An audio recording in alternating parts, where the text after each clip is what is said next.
la segunda parte de la clase vamos a estudiar otros operadores que ya nosotros hemos estado definiendo de manera informal, viendo cómo se pueden representar con lenguaje natural o de manera formal a través de nuestras tablas de verdad que nos dicen cuáles son las evaluaciones de esos operadores. Pero ahora los vamos a ver desde el punto de vista de teoría de prueba, que nos va a decir cuáles son los axiomas que definen, valga la redundancia, axiomáticamente las propiedades de esos operadores. Entonces empecemos en este caso definiendo la constante false. Vamos a ver cómo se define el false. Nosotros decimos que el false, la constante false, se define como la negación del true. Y esa es nuestra definición del false. Y es nuestra definición, nuevamente, axiomática. Después, sabemos que la negación es distributiva con respecto a la equivalencia. Y vamos a entender qué significa que un operador sea distributivo con respecto a otro operador. Entonces, vamos a borrar aquí.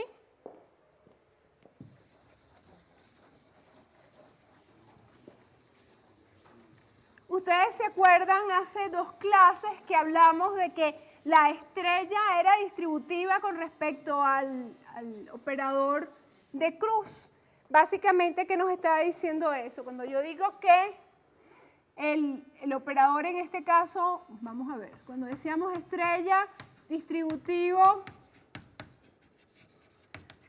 sobre el más, nosotros ¿qué teníamos? Decíamos A estrella B más C, y básicamente ¿qué estábamos diciendo? Que era igual que nosotros tuviésemos A estrella B más A estrella C. En general, cuando estamos hablando de la operación o la propiedad de distributividad, estamos hablando de 3 operandos y 2 operadores diferentes. Entonces, en este caso particular, ¿qué estamos diciendo? Estamos diciendo que la negación es distributiva con respecto a la equivalencia, lo cual quiere decir que, bueno, que de alguna manera tenemos la equivalencia relacionando a 2 operandos. En este caso, en lugar de tener 3, como decíamos que era en el caso general, como el operador de negación es un operador unario, pues sencillamente lo único que estamos diciendo es que este operador distribuye con cada uno de los operandos que están dentro de esa parentización. Pero, ¿cómo distribuye? Distribuye de una manera muy particular, donde sencillamente lo único que podemos decir es que si tenemos el no de la equivalencia entre P y Q, eso es equivalente a no P equivalente a Q. ¿Bien? Y nuestro siguiente axioma es un axioma que básicamente define de manera axiomática la inequivalencia.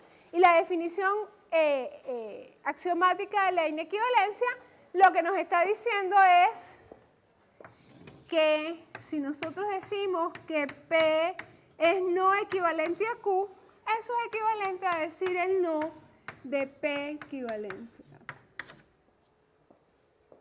Y esos son nuestros 3 axiomas que definen al false, definen que la equivalencia es distributiva con respecto a la negación es distributiva con respecto a la equivalencia y nos definen axiomáticamente a la inequivalencia. Entonces, bueno, vamos en base a estos 3 axiomas, vamos a probar propiedades de estos operadores. Entonces, bueno, vamos a probar nuestra primera propiedad.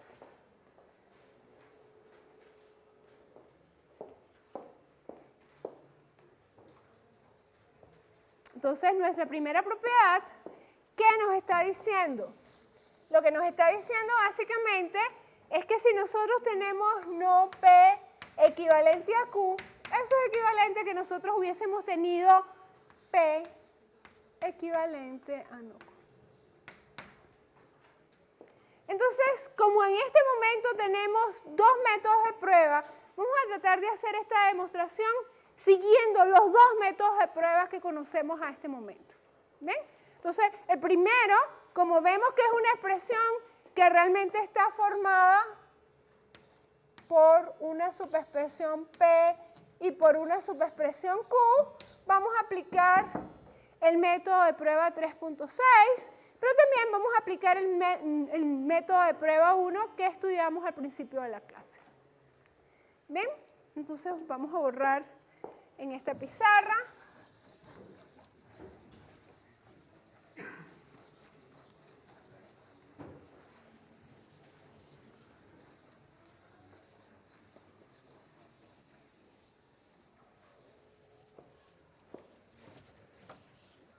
Entonces empezamos por no P equivalente a Q y debemos alcanzar P equivalente a no Q.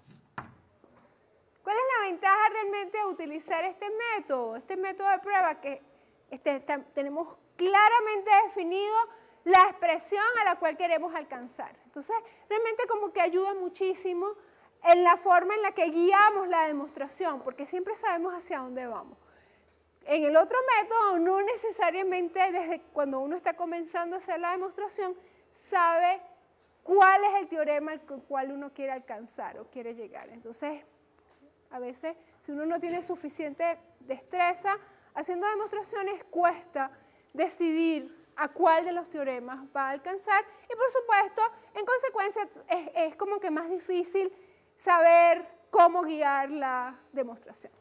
Entonces, bueno, empecemos con nuestra primera, en este caso nuestra tercera demostración, pero nuestra primera demostración aplicando nuestro método de prueba 3.6 y básicamente, ¿qué debemos hacer?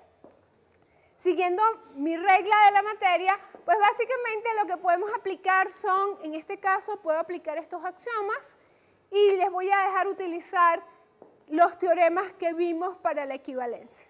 ¿Okay? Entonces, bueno, empecemos. Queremos partir de esta expresión y llegar a esta expresión. ¿Qué es lo primero que se nos ocurre cuando vemos el no P equivalente a Q? Cuando no vemos el no P equivalente a Q, pues básicamente aplicar la distributividad de la negación sobre la equivalencia. ¿Estamos claros? Entonces, ese teorema, que es el 3.9, básicamente es distributividad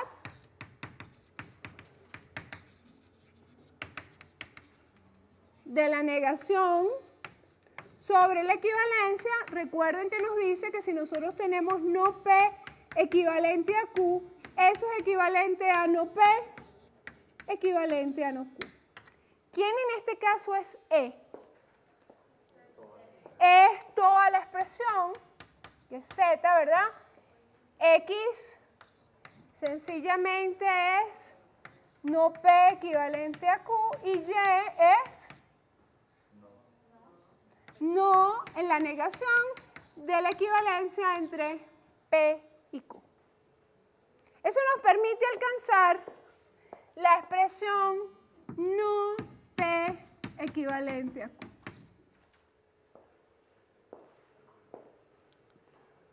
Pero fíjense que realmente nosotros queremos llegar a que P es equivalente a no Q.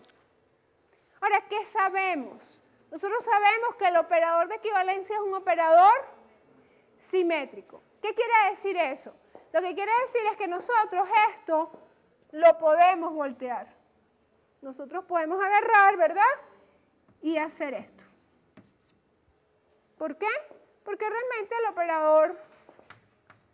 ¿Y cuál es el teorema que nos permite decir que el operador de equivalencia es un operador simétrico? El 3.2, ¿verdad? Lo que nos dice es simetría de la equivalencia, que básicamente lo que está diciendo que P equivalente a Q es equivalente a Q equivalente a P. ¿Quién es E en este caso? No Z. ¿Quién es X? P equivalente a Q. ¿Y quién es Y? Q equivalente a P. ¿Ok? Entonces, esto significa que nosotros a partir de esta expresión y aplicando nuestra regla de Leibniz, llegamos a que no Q equivalente a P.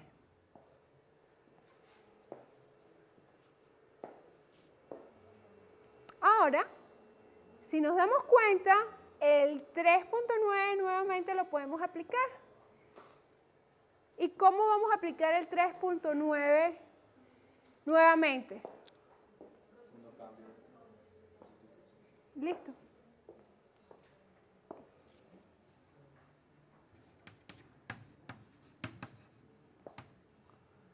Tenemos la distributividad del no sobre la equivalencia, pero el teorema nos dice P equivalente a Q, eso es equivalente a no P equivalente a Q, pero fíjense que esta expresión no se corresponde con esta, tenemos que aplicar la sustitución. ¿Y cuál es la sustitución que tenemos que aplicar? Tenemos que sustituir P por Q y Q por P. ¿Quién es E? Z. ¿Quién es X? No Q equivalente a P. ¿Y quién es Y? No Q equivalente a P. Eso significa que nosotros alcanzamos no Q equivalente a P. Y para llegar a esta expresión lo único que tenemos que hacer es aplicar simetría de la equivalencia.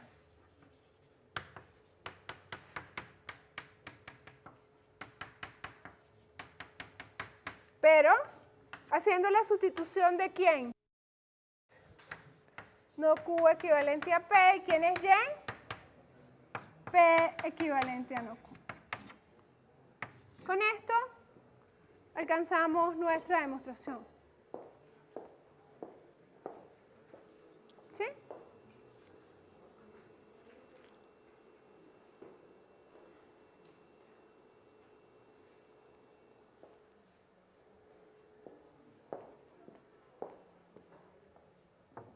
Entonces, bueno, sigamos haciendo, vamos a hacer de nuevo esta demostración, pero en lugar de utilizar el método 3.6, vamos a utilizar nuestro primer método de prueba, que es el método de prueba que nos decía, bueno, ahora tenemos la expresión completa y queremos llegar a un teorema.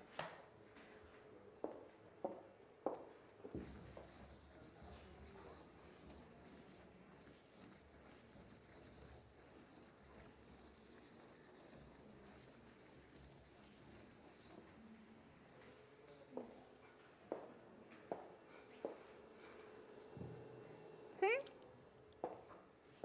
Entonces, bueno, empecemos con la expresión no P equivalente a Q, equivalente a P, equivalente a no Q. Entonces, tenemos que transformar esta expresión en un teorema que ya sea conocido. ¿Bien? A ver, ¿qué teorema conocido podemos aplicar? Si nosotros volteamos esto, ¿verdad? Aplicando la simetría de la equivalencia, ¿qué nos queda? Lo que nos quedaría, ¿verdad? Es que nosotros tenemos P equivalente a P, equivalente a Q, equivalente a Q, no Q. Fíjense que, ¿qué es esto? Por distributividad de la negación sobre la equivalencia, esto se puede reescribir de esta manera.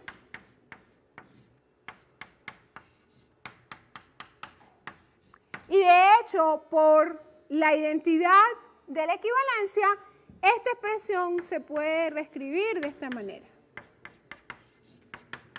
De forma análoga, aplicamos simetría en esta subexpresión y nos queda no true equivalente a no Q equivalente a Q y aplicamos el mismo procedimiento. Aplicamos el 3.9 para distribuir la equivalencia, luego aplicamos la identidad y nos termina quedando que el no true es equivalente a no true y quedamos de que eso era la propiedad reflexiva de la equivalencia, que es un teorema que ya demostramos y que no está dentro de los teoremas que estamos en esta sección.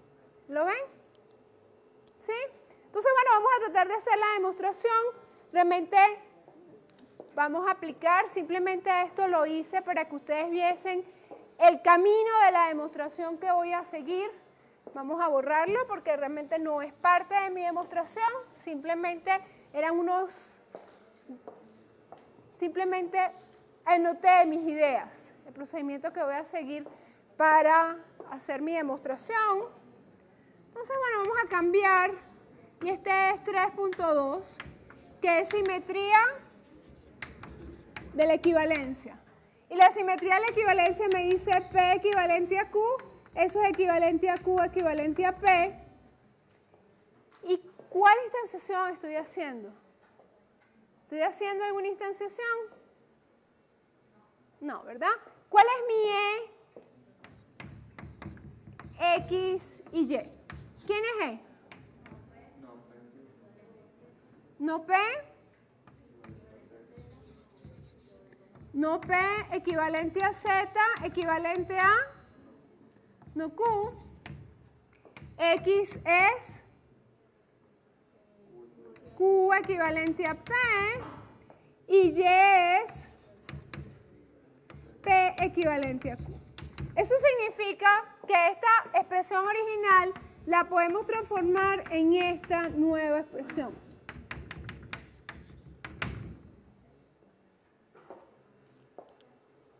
¿Ok? ¿Sí? Ahora esta expresión, ¿en qué la podemos transformar?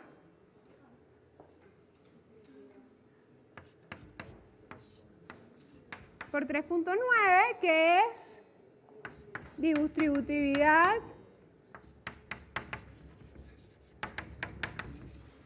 de la negación sobre la equivalencia. Nosotros tenemos el no de P equivalente a Q, eso es equivalente a no P equivalente a Q. ¿Y aquí cuál es la sustitución? Q por P.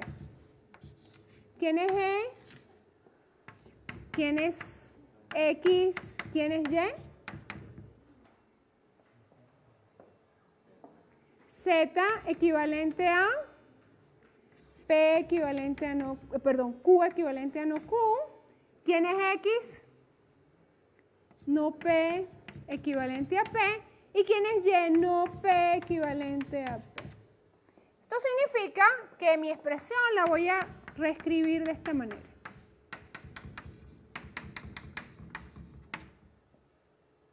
¿Sí? Ahora, la identidad de la equivalencia. ¿Qué dice?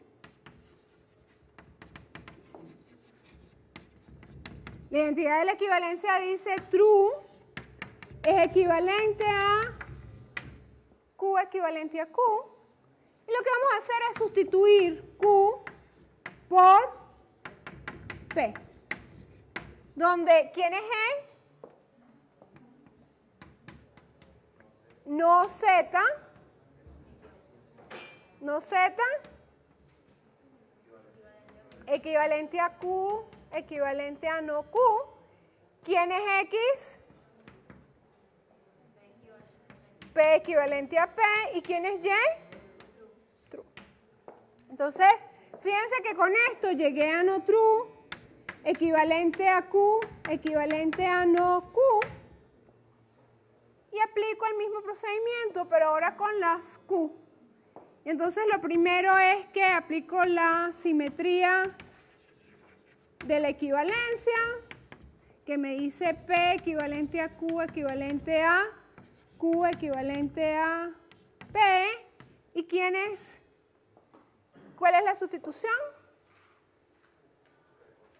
P por no Q. ¿Quién es E?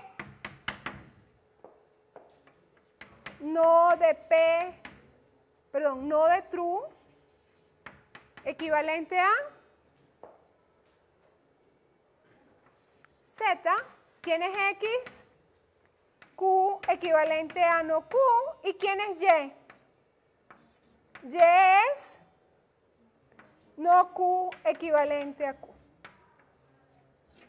Entonces esto nos da no true equivalente a no Q equivalente a Q. Entonces vámonos a pasar a la otra pizarra.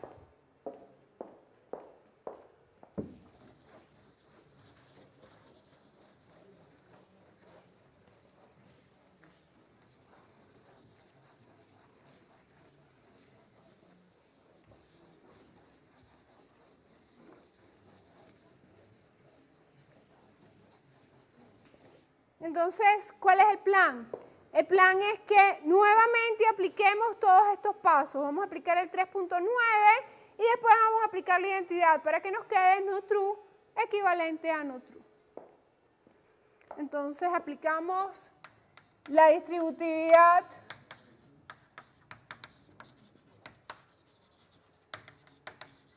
de la negación sobre la equivalencia, que si se recuerdan nos dice no de la equivalencia de P con Q es equivalente a no P equivalente a Q.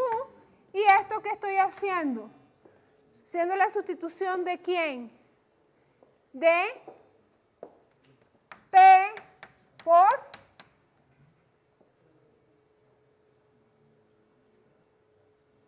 ¿por quién se sustituye P?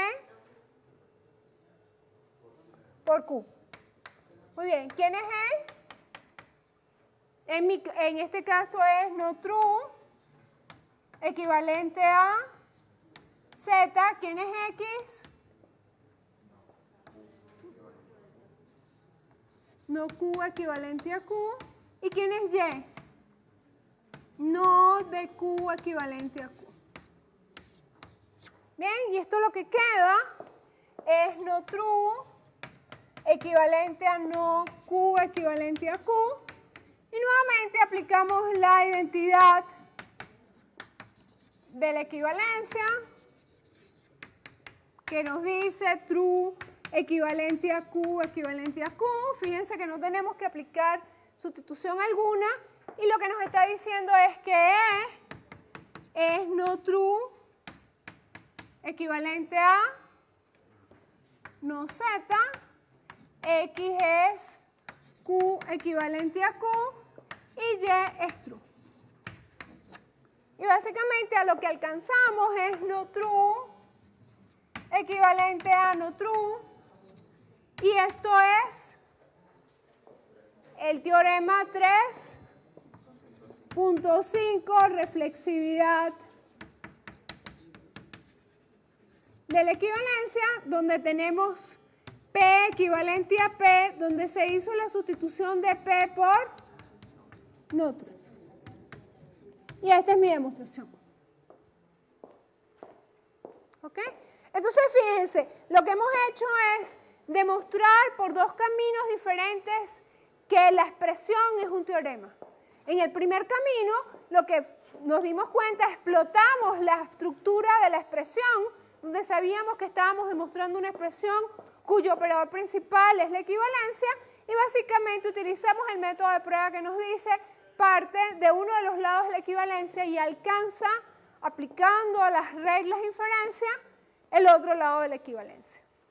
Dijimos que tiene las bondades de que sabemos hacia dónde va